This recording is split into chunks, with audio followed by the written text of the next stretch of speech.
A linter is a program that reads your code and looks for problems, from basic things like conforming to style guides, to more dangerous issues like referencing variables that don't exist, or using variables before they've been assigned. eslint is a popular linting tool for JavaScript that supports a multitude of rules for making sure your code is consistent. In this episode of What the Stack, we're going to look at what eslint is and how to add it to your project. This is Strezovite, a channel focused on awesome technology. Let's get linting!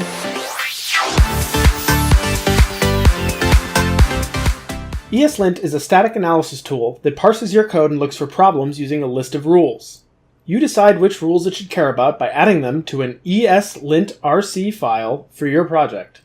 Then, you run eslint against JavaScript files or folders in your project. If there are any rule violations, it will report them to you in a list. Not only is this a great tool to run manually, it has integrations with many IDEs like Visual Studio Code, and can also be run as part of continuous integration systems and tested against pull requests to make sure there are no code quality regressions.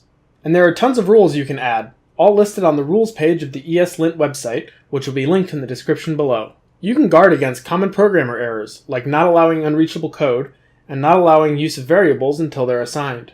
You can specify rules that are often considered best practices to fix some of JavaScript's less friendly bits, like not allowing eval or requiring triple equals for safety or quality checking. You can enforce your team's style guides, like requiring or disallowing semicolons, or escalating the war between tabs and spaces users for indentation. There are also a bunch of linting rules specific to node.js, CommonJS, ES6, JSX, and others. Now that's handy all by itself, but eslint doesn't just tell you about problems. In many cases, but not all of them, it can also fix those problems automatically. If you pass the -- fix argument to your eslint command line call, it will automatically fix your code if it can, and report any issues that are still around and can't be fixed automatically. So for that one person on your team who still insists on using spaces for indentation when you've all moved to tabs, he or she can happily work with spaces and then fix their code with eslint before committing it. In fact, some people even use Git hooks to automatically do this when they commit code. So let's get started adding it to a project. To install it, add eslint as a dev dependency to your project. Once it's installed, it won't actually know what rules you want to apply without initializing it for the project. So run eslint --init.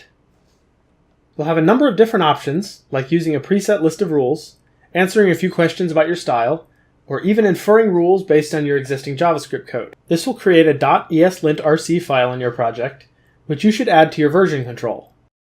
You should also consider adding a lint script to your package.json file that will run the linter across your source files. I usually add two, one called lint and one called lintfix.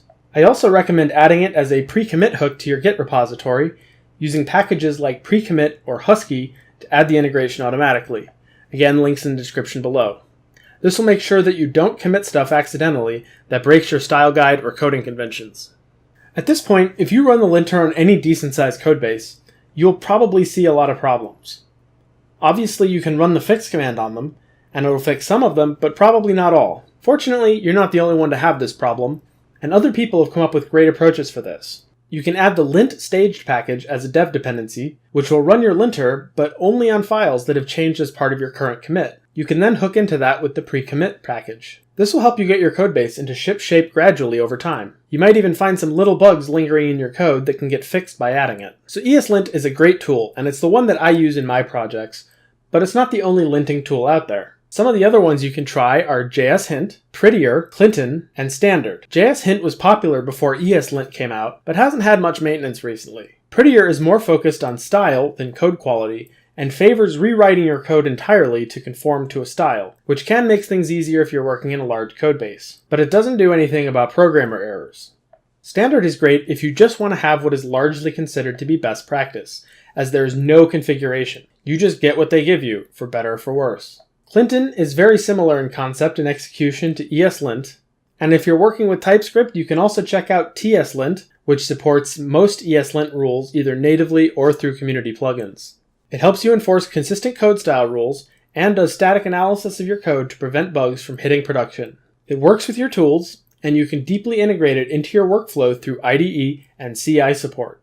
eslint is a great and flexible tool for linting your code, and I think you should use it. Links to everything in this video can be found in the description below. Thank you so much for watching this introduction to eslint. If you like this video, I would super appreciate it if you tap the like button down below, as it helps me make more videos like this for you.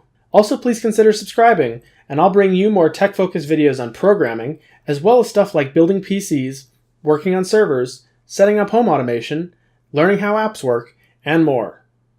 Thank you so much for watching, and I'll see you all in the next video. Take care.